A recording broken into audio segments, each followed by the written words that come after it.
Happy Monday, everybody. Hope you're having an awesome start to your week. We are coming to you live, by the way. Kelsey Wiebe from Rediscover You here, and welcome to another episode of Walk with Kelsey, and this time walking with Keely. Hey! And we're on our daily walk to, well, it's become a daily walk to dinner here in Ixtapa, Mexico, if you don't know where I am. And and I thought today we'd make it a little bit interesting. We are walking in the middle of a rain. It's a thunderstorm. It's a thunderstorm. We're walking in the middle of a thunderstorm. my decision. It was Keely's decision. Apparently, I want to just kind of see how much I can push things. If you don't know, earlier, let's see, it was exactly a week ago. It was exactly a week ago today. I had a near-death experience. A near-death experience with an exploding oven. So there was a gas oven, and there was...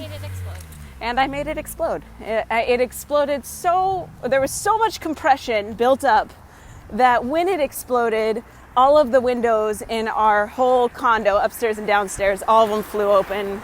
Poor Keely. I know you felt it and you were in a whole other room.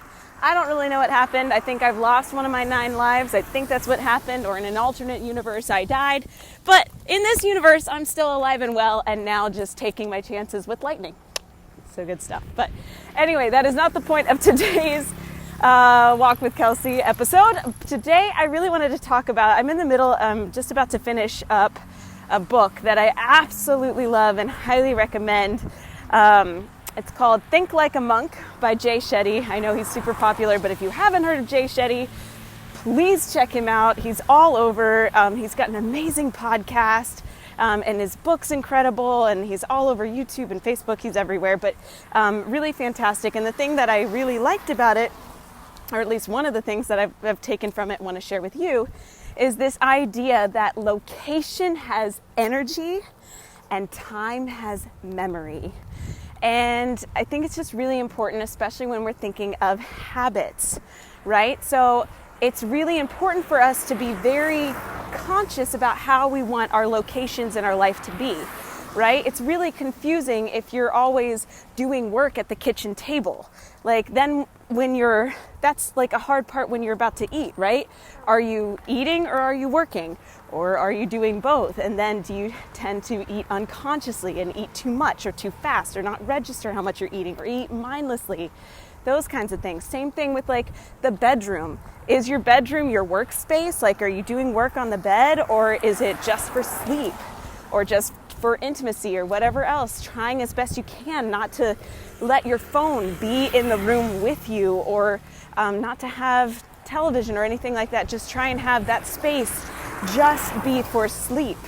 I'm just like, oh my gosh, please don't electrocute me. I'm watching that guy drag a giant brush pile. Oh, yes, it's Mexico. But anyway, so be very conscious. For me, right now, it's been amazing. We're in this incredible condo. Maybe tomorrow I'll give you kind of like a run through. It's gorgeous. And we have this huge balcony. Are we crossing? Not yet? After this car, we're going to cross. We're going to cross. There you go. All right, here we go. We have this huge balcony, and every single morning, I wake up with the sun, and then I go out to this balcony, and I journal, and I meditate, and that space has now become designated as my morning routine space. And so I know when I go into that place, when I go out onto the balcony, I know that's what I'm going to do, right? Because it has that energy. When I sleep, the only thing in my bedroom besides my clothes are my 2 earplugs and my face mask and my book that I'm reading. That's it, right? Because that space is just meant for me to unwind and to sleep, and it's really helpful to help me sleep.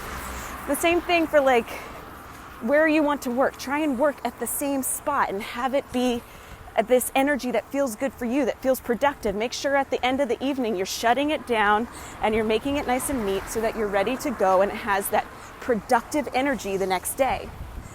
So that's the energy part, the location part. Now the time part. And this is something I want us to think about. Like, time has memory.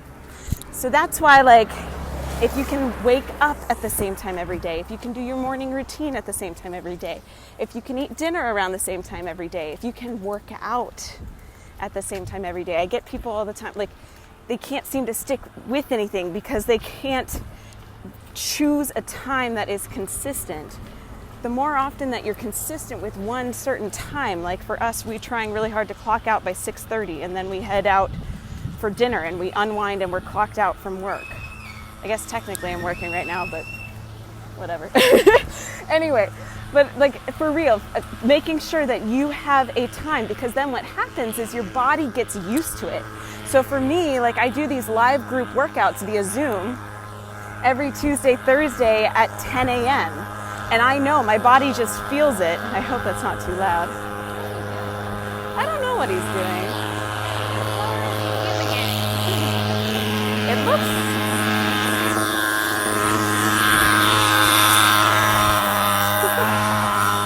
What is that?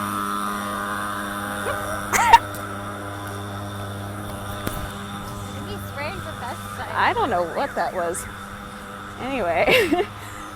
And now every single Tuesday, Thursday at 10 a.m., my body just feels it. Like, it starts craving exercise because that's what I do at that time. It's the same thing if you want to go to bed at the same time every night. Get your body used to it, that at that time, like, once you're finished with dinner, have these routines that right after dinner you go for a walk and then you unwind. Like, the more you can be consistent with a certain time, your body will start to crave it. Your body will just tell you that that's what it's time for. If anyone who's ever had like morning workouts, like the first thing they do is wake up and work out, they know this. Like, you almost, like, it feels weird to not do it. So that's the whole idea. And the one reason I wanted to talk to you about the time is, how many of you struggle with late night eating? How many of you struggle with, like, doing good all day and then struggle with late night eating or snacking whenever you're cooking dinner or anything like that? I want you to recognize that that time has memory. And so it's going to take time, and it's going to take consistency and repetition for you to break that habit. And recognize too that, like, what is the habit? I know for me, one of the issues was, like, whenever I was like, come home, whenever I arrived home, like, this was even when I was back in school, I would arrive home from school and the first place I would go is the refrigerator. And, like, I know that that's, like, instinctual. That's a habit that I've definitely practiced a lot over time. And so it's going to take some repetition and some pattern interrupt for me to recognize that that time, that location, that time and location have a lot of memory and have a lot of energy of me doing that habit of just mindlessly eating before bed. And so I just want you to start becoming aware. That's the first thing that you can do if you want to make any sort of behavior change, is start recognizing what does your environment look like? What does the time, is there certain times that you're doing certain habits that you don't like? Or is there a certain time that you can start scheduling something that you do want to do consistently? And that's, like, seriously, start recognizing. Okay, anyway, I'm going to end up here. We're here at Big Stoppa, yay. And definitely soaking wet now. But just kind of also wanted to talk to you guys. Starting this Sunday I'm launching my 5-day Healthy Habits Bootcamp. Woo-hoo!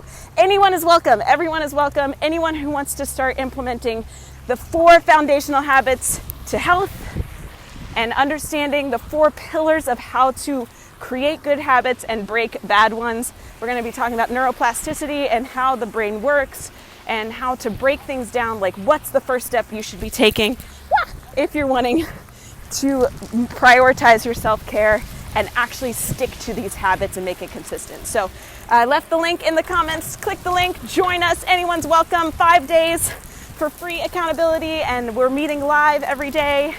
And I'm excited to see you in there. And other than that, guys, have a happy Monday. Stay dry, and I'll chat with you later. Mwah.